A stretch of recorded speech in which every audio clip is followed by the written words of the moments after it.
So it's my pleasure to be here. I'm a big fan of spiritual unity movement. And so in that regard, I'm going to give you a little pep talk on supporting the place. All right? Particularly those of you who do not have a spiritual community where you typically give, this is it for you. So please, all the ministers, everyone that you see here are regulars. They're not pulling a salary. They're putting all their resources to put this together for you and for me over the years. So don't be bashful. As Reverend Patrick would say, we honor all denominations. So we honor all denominations in the offering basket.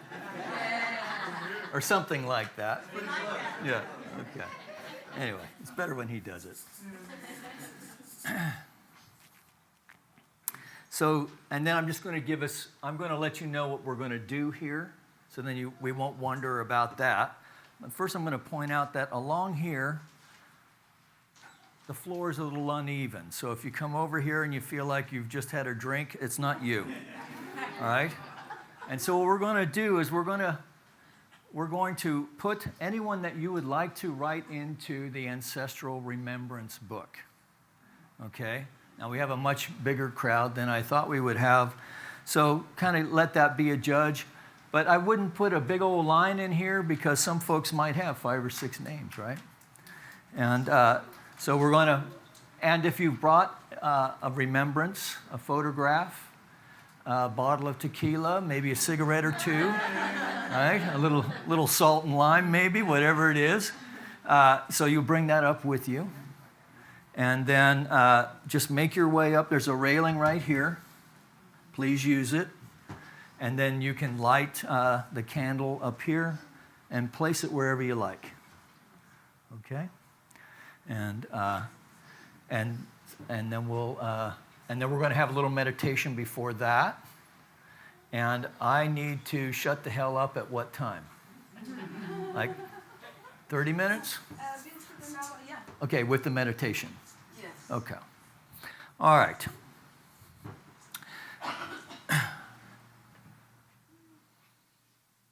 So what do I want to share with you tonight? We've been doing...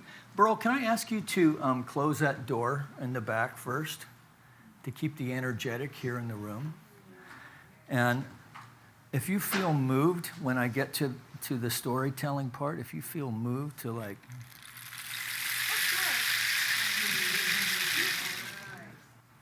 Yeah. Okay. So we've been working with the Ofrenda in our community really in the beginning, through the proddings of one of our local artists who did all the paintings that you see here that are based on the colors of the chakras from Indian philosophy. Her name is Margot Gravel. She's right there. And thank you, Mom. And she has been collecting items for the Ofrenda. And we started putting up a public Ofrenda probably 5 or 6 years ago in our towards our community's commitment of diversity and my own personal connection with the Latin community through my years in construction. Not to be political, but years back when we were doing remember when we had the Prop 186 and that caused a big hullabaloo? That really annoyed me because I knew so many Latin fellows who were making a real contribution. Some of them, it reminded me of the Irish story, right? When Europeans would come over and they would sleep 5 to a bed in New York City to send their money home. And I knew guys who were doing that, sending it home to Mexico, right? So I have tremendous love for that culture, even though I really don't know very much about it. So this is not an appropriation on our part, but really an honoring. And so I saw on Facebook, Corinne, I saw your Ofrenda in the home. So if you're not aware, in some Mexican, I think in many Mexican households, this is where this tradition of having an altar in the home to honor the ancestral memory, particularly those who have recently passed. And you'll find sugar skulls and paper mache skulls, these beautiful Katrina dolls. And they are in the feminine. So there is a recognition of the divine feminine within it, even though I tried looking for the divine feminine within the Aztec culture. And you actually have to go back a little bit further before that, because the Aztec culture was a very male-dominated culture. And you're totally welcome to correct me after I'm done. All right. Now, I did not know this. Now, I had learned about the goddess Etzel, which is actually the Mayan goddess. So the Aztecs were actually like 1,500 years ago. So we are on a journey. We're going to go back 1,500. Now we're going to go back a few hundred years before that to the Mayan culture. And with the Etzel, the goddess Etzel, who is the medicinal and fire, so the hearth, family, the divine feminine, that's what I would call it in my own anglicized understanding of things. All right, and many of us think when we think about the divine feminine, at least for myself, I often think about the Greeks, right? And what stories do we have there? So the goddess Athena came where? Out of Zeus's head, right? So that's that mythology. But we're going to go back even further than that, right? So in Indian philosophy, of course, they have been honoring the divine feminine, right, for a couple thousand years, even before that, right? So we know, I can remember at least Saraswati. Who else? Kali. Okay. Kuan Yin, okay? So there's this divine feminine aspect in Indian philosophy. But we're going to go back even further than that. Even further than that. And let's bring the lights down, Mike. We're going to go back even further than that. To a time when take them all the way down, Mike. To the time when all we knew was the divine feminine. And we would sit around a campfire like this, and we would share our tales, our mythologies, the stories from whence we came.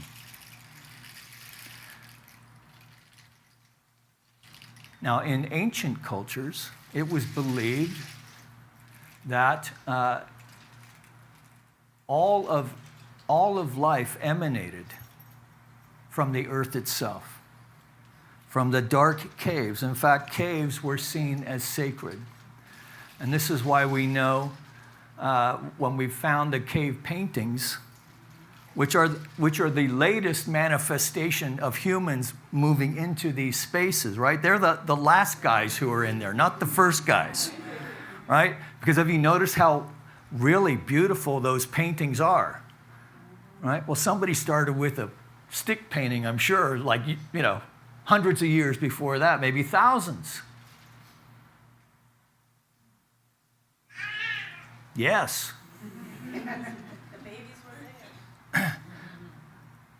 And so, and the other thing about this is that these stories out of the Celtic tradition, of course, come out of the northern latitudes. And so a very important aspect in the north, of course, is the imagery of light itself. And so the observance of Samhain in the Celtic tradition is that space between the autumn equinox and the winter solstice. So it's the midway point where it's believed, and I think it's true, that the veil is thin between the worlds. Now, in this tradition, then, the Celts in Ireland, England, also in France, and some places in Spain, built these artificial caves, these sacred places that we know today as passage tombs. The most famous, of course, is in Newgrange in County Meath, where on the winter solstice, if it's not raining, the sun will make it to the back wall of the structure. And this structure is approximately 500 or 600 years older than the pyramids in Giza. Right? And even that is 5,000 or 6,000 years ago. So we're going back even further than that. So think about what it was like when a baby was coming and we didn't know biology, we didn't know science. We knew it was coming through the passage, right? Women knew from their own knowledge of their moon cycle. And in fact, the moon is associated with the feminine. So we have this connection to the divine feminine and may not even know it, right? So in the Anglo-Saxon calendar, Friday is Frida's Day, who is a Scandinavian goddess. Wednesday is Woden's Day. Thursday is Thor's Day. So we're actually surrounded by the divine feminine, but it's been, I'd hate to think that it was like quashed, but certainly the knowledge of that is only now kind of being reconstructed. Now, why is this important today?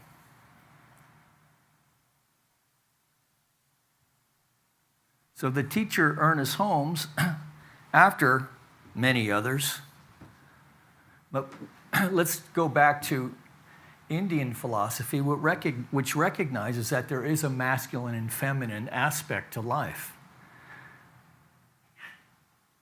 Within the Judeo-Christian ethic, there's hints of that, but not as developed as in Indian philosophy. And this idea that there are both masculine and feminine aspects to life. And that we in the West have come to think, well, I'm male, that means I'm masculine. I mean, to the extent that I can be, because I'm half the man I used to be. So ladies, you're not the only ones coming, to grips with all that.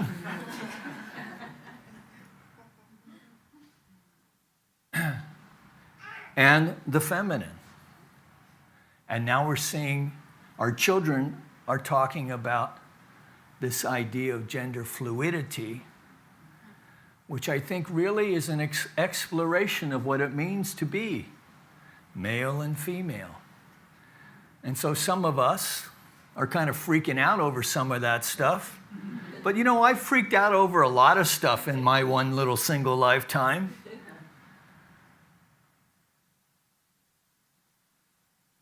The teacher Ernest Holmes calls God the androgynous one, which means that God was the first non-binary energetic. Because God is both masculine and feminine. And the Taoists have this beautiful symbol for us to imagine that with, where there's a dot of white in the black half, and there's a dot of black on the white half. And so it's not just for surfboards, right?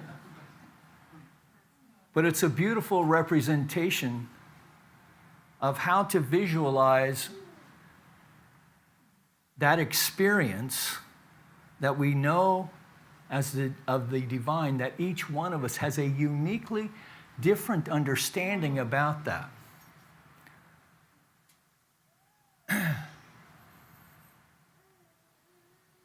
So what I come to see, and I'm still learning. I frankly don't like my feminine side that much because it shows up at inconvenient times. Because it shows up when I'm feeling soft-hearted and vulnerable. And even as an older man, even though I'm far more comfortable with that now than I was as a younger guy. And my son's a lot more comfortable with it than I was at his age.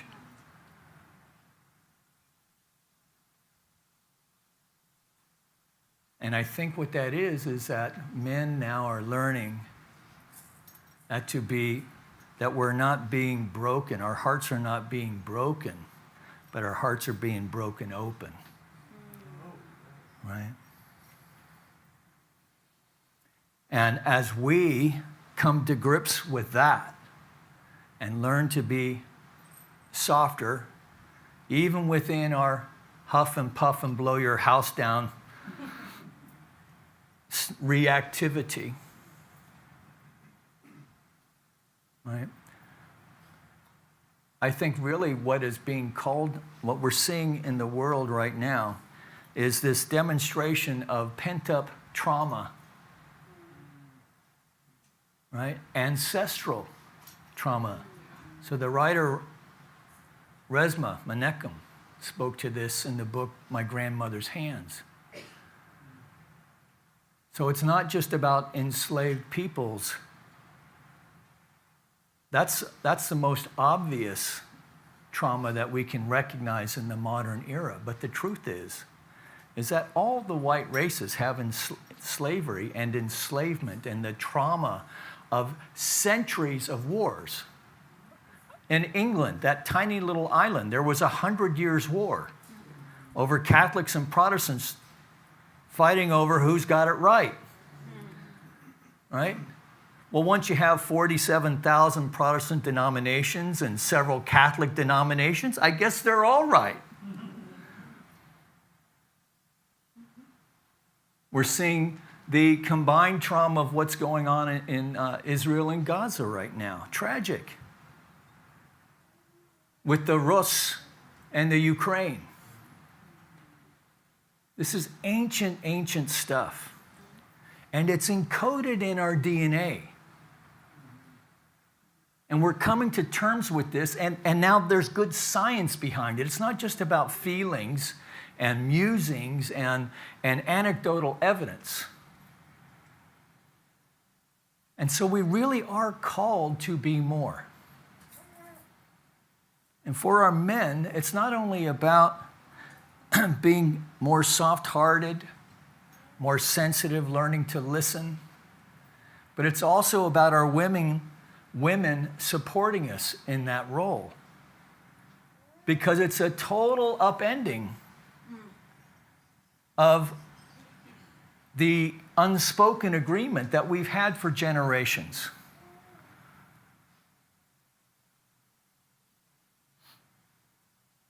I mean, if you just think about the difference between, for those of us who are married or in any kind of relationship, how different it was from your grandmother's time to your parents' time to your time. And in my particular story, I've got a few times, right? Don't we all? So I really do think that's what's being revealed is being revealed to be healed. And so when we come together to do things like remembering the goddess within, and I told Dina I couldn't think of anyone better to open, right, the vibrancy, the energetic, the joyous expression of femininity. And I also know that you're at least a mother, and I think maybe, are you a grandmother yet? Yeah. Believe it or not, as many of you are.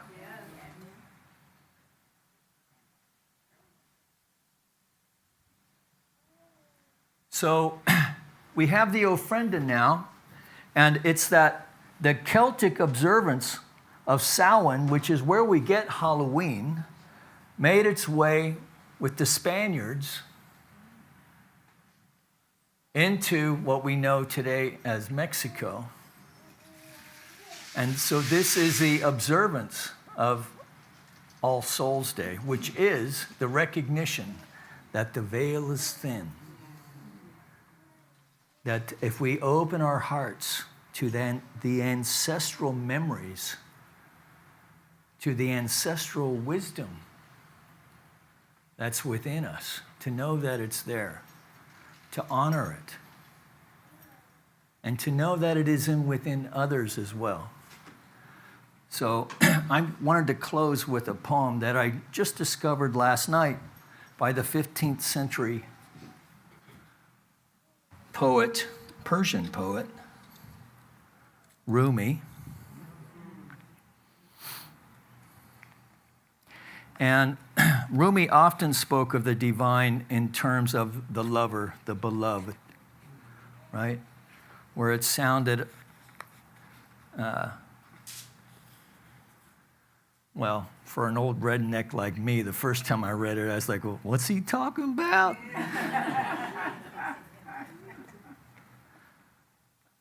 But as you open your heart to it, this is the wonderful thing about poetry, right? It helps us transcend the barriers into a deeper understanding. And so this is entitled, The Woman I Love. And if you want to own this as your own, that's okay too. But I am married. Okay, to the woman I love. Because the woman I love lives inside of you. I lean as close to your body with my words as I can. And I think of you all the time, dear pilgrim. Because the one I love goes with you wherever you go.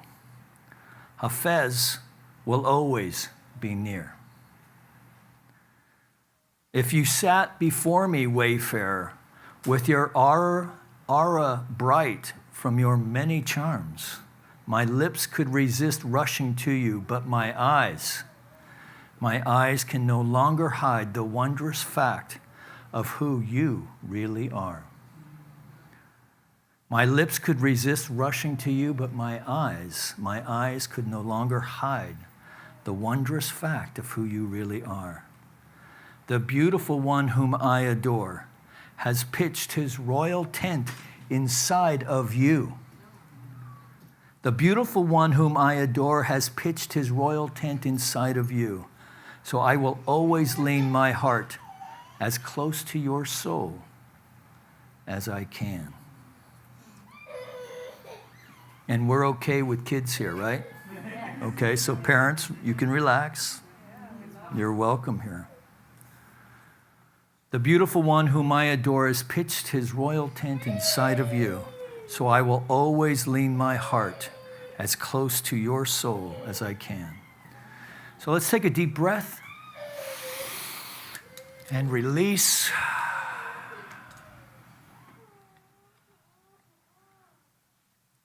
Just focusing our attention on the breath.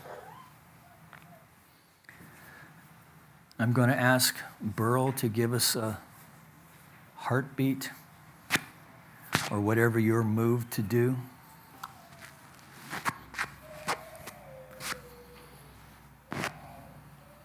So we bring our attention, we focus our attention on the movement of the breath in the nostril.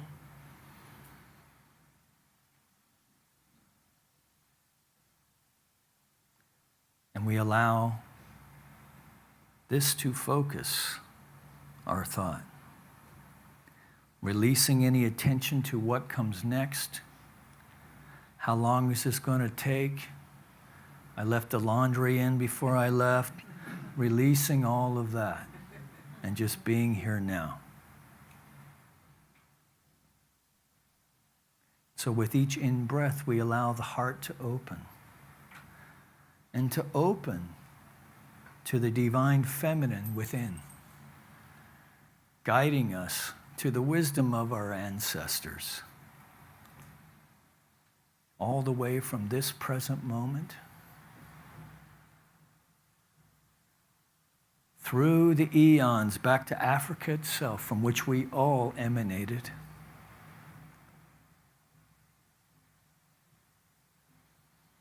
And we just feel a sense of gratitude for the ancestors who made themselves available through all the various aspects the toil, the struggle, that life that used to be so difficult, that today is so easy by comparison.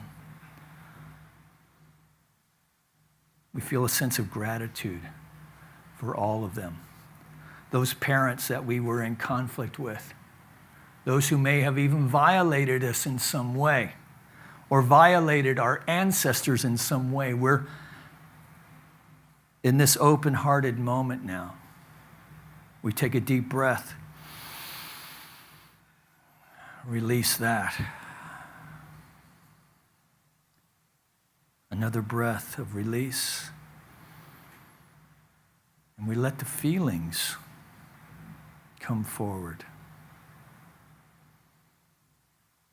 And so I honor my own parents in this moment.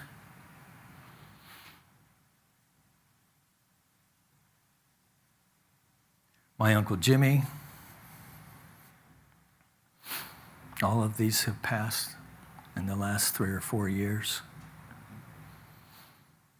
And I've inscribed their names on the book of remembrance.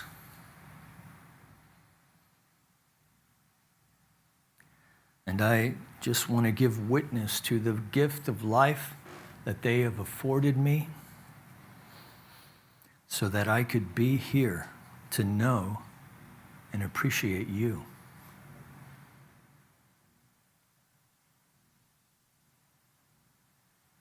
So just sit with that for a few moments.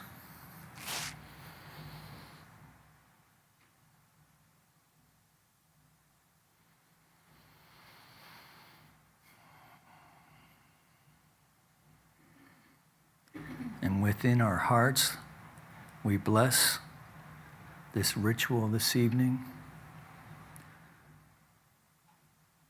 We bless our friends who have brought forth this ritual of the ofrenda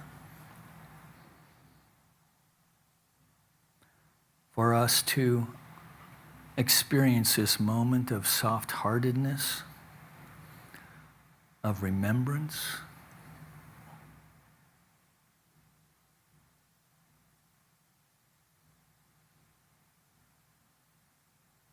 So now staying within this silence then, as you are ready,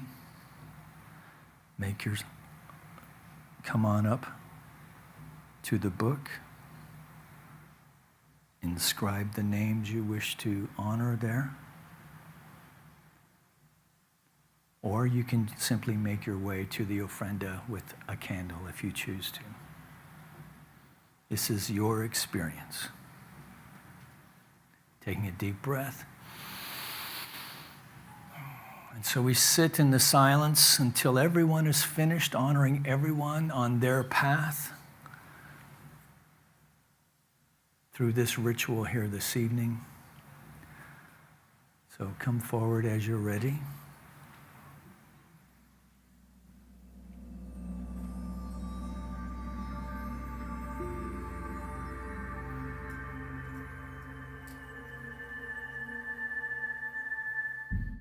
So let's turn the lights off, Michael. And then if you guys want to take pictures, we'll just take a minute to do that. Maybe post it on Instagram and promote spiritual unity movement.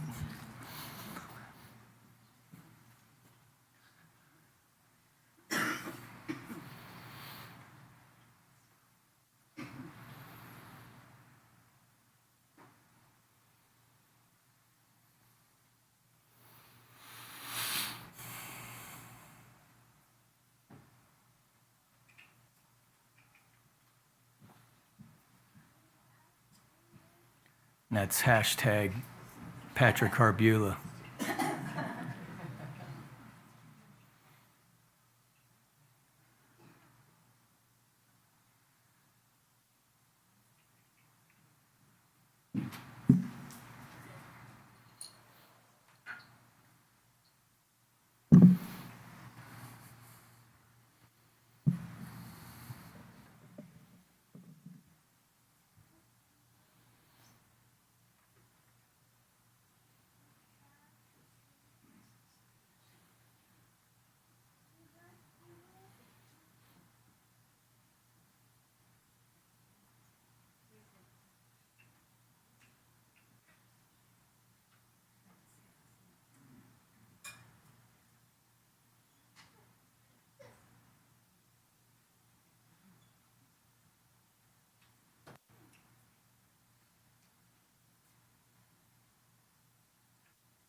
So there is a divine feminine within the Latin community known as Our Lady of Guadalupe.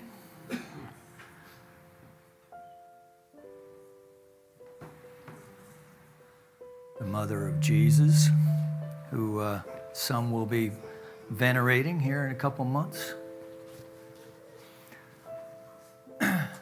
One of two Sacred Hearts in that tradition, one of Mary, one of Jesus, and one of our own Sacred Heart, the McMorrow sculpture that we see here.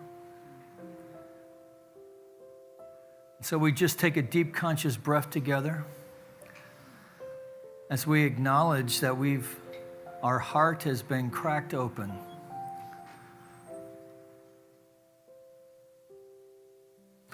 That we glean the energetic of healing in this moment. Recognizing and knowing that there is one power in, through, and as all, both impressing and expressing itself in, through, and as the manifest universe. Is that same power that is alive and well in the soul of you and me. And the other guy too. And so as we recognize that we have been awakened and quickened by the goddess within, we leave here tonight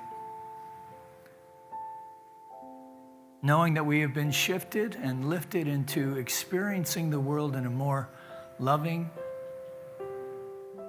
compassionate way. That we courageously express loving kindness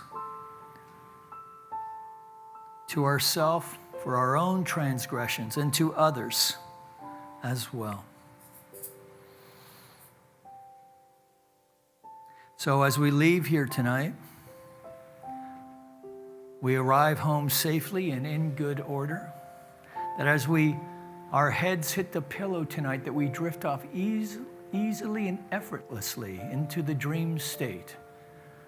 In this time when the veil is thin, that we allow ourselves to be visited, a visitation from our loved ones that is sweet and loving and healing and nurturing, that has within it a nourishment of the soul unlike anything that we've known before.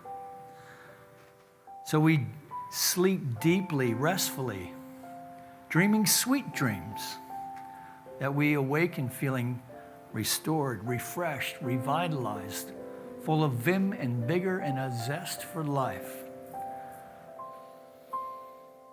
And so for the intentions, aspirations that we came here with this evening, any insights that we have gleaned through this healing ritual, through the music, or through the presence of the divine as each other, that we just take one more deep breath, and in deep gratitude and confidence, releasing it to that aspect of the mind of the Most High that knows only to say, yes, my beloved, yes, in you I am well pleased. And so we just release all of it now to that which doeth the work. We release it, we let it go, let it be so, and so it is. Amen.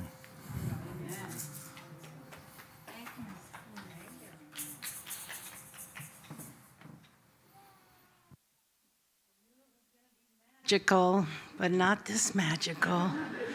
Can we have another round of applause for the beautiful goddess Tina and the beautiful goddess Mike McMorrow?